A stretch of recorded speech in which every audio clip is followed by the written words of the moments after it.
Buying and selling a home at the same time, how to navigate the chaos. Are you in the position of buying a home and selling a home at the same time? Do you feel stressed and tired, worrying how this will all work out? Well, I totally hear you.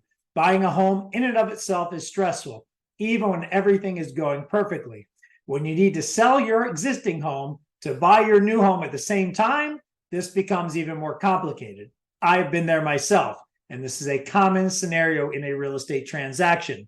In this video, I'm going to share with you 5 things to help you navigate buying and selling your home at the same time and how to minimize the chaos. If you stay to the end, I will share a bonus tip with you as well. The 3 main reasons most people need to sell and buy a home at the same time are: number 1, you don't want to be homeless. Number 2, you can't afford 2 houses at the same time. And number 3, you need to move and settle quickly. Rest assured, this process of selling your home and buying a new home at the same time does not have to be a painful process. I am Dr. Ron Repacy, your real estate doctor with William Raveis Real Estate, and I love living in Naples, Florida, and I know you will too, unless you already live here. Tip number 1, communication with your agents. Will you be using the same agent to both list your current home as well as assist you in finding and purchasing your new home? If the home you are buying is in the same area, you will more than likely be using the same agent. But if the home you are buying is further away or in another state, then you'll most likely have one agent representing you as the buyer and a different agent representing you as the seller. When working with 2 different agents, you'll want to make sure you connect them. Please.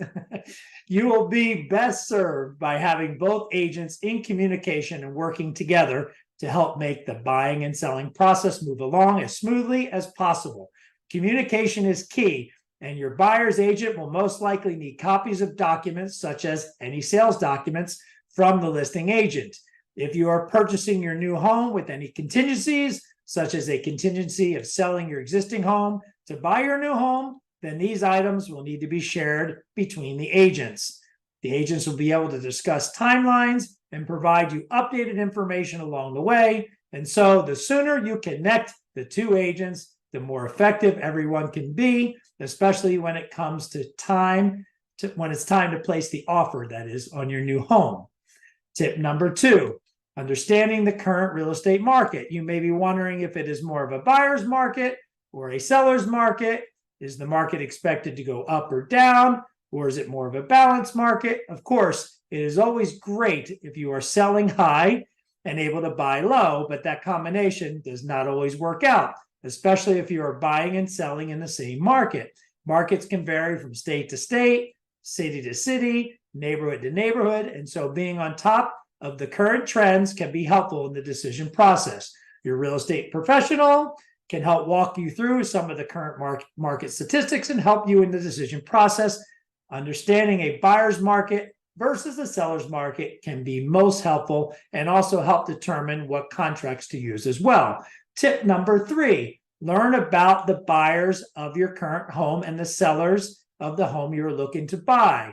You may want to know where the buyers are coming from and what the reasons or motivations of the sellers are to sell their home. Maybe they are in a similar situation of needing to buy and sell at the same time. There is also the issue of closings and how many closings may need to take place and the timing to ensure that there are no closing date conflicts, as that would not be good. Closing conflicts can keep agents up at night, and so knowing as much as you can about the parties and keeping open communication is always best practice, which leads directly into tip number 4. So tip number 4 is post-closing occupancy. In these simultaneous transactions, it may be a good idea to plan for a post-closing occupancy. If you don't want to sleep on the floor in your mom's house or move into a rental property, then the ability to rent your home back to yourself after closing for a predetermined period of time may be a very good idea. The post-closing occupancies agreements typically I can't talk today. The post-closing occupancy agreements are typically for 30 days or less, and the rent is an agreed amount placed into escrow, allowing you to stay in the home after closing. Post-closing occupancy can help you reduce stress, help accommodate a tight closing schedule, and allow you time to transfer funds to pay for the purchase of your future home and allow for a buffer if you are obtaining financing. Tip number 5, have a backup or contingency plan. When attempting a simultaneous closing, it is a very good idea to plan for any delays, as there could be a delay in the closing simply by a small margin, or say 1 or 2 days. You may be working with one or more realtors, and there may be a lender involved, an escrow officer, a title company, etc., in which everyone will be working hard to ensure the closings occur on time. But if there are any delays, it would be best to have a backup plan, such as staying with a friend or a family member if the need arises. Keep in mind that there will also be a need to store all your belongings as well. Many movers will hold or store your possessions for a few days or longer. If you are renting a truck, can you extend the rental agreement or find a storage unit of your own? Also, consider the added costs. Whatever you decide is a good idea to think through this and have a backup strategy in place. Trust me, it will save you a ton of stress and last-minute pressure. Now on to the bonus tip. There are other buyers out there known as iBuyers, such as OfferPad or Opendoor, where you do not need to worry about showings, open houses, or yard signs, as these companies will purchase your home directly from you. And the best part is they are more than likely to accommodate your desired closing date. Choosing this route has its pros and cons and may come with a price tag, but yet may help this transaction process to be much less stressful. The con can be that the offer from an iBuyer may be lower than what you may expect to receive if you place the home on the open market. But if you do not want to navigate all that it takes to sell your home on the open market, it very well may make sense for you to get a few quotes from iBuyers. I would recommend that you hire an agent to work on your behalf either way. Having your own agent to look out for your best interests is a good idea, as the iBuyer is going to be working on their behalf.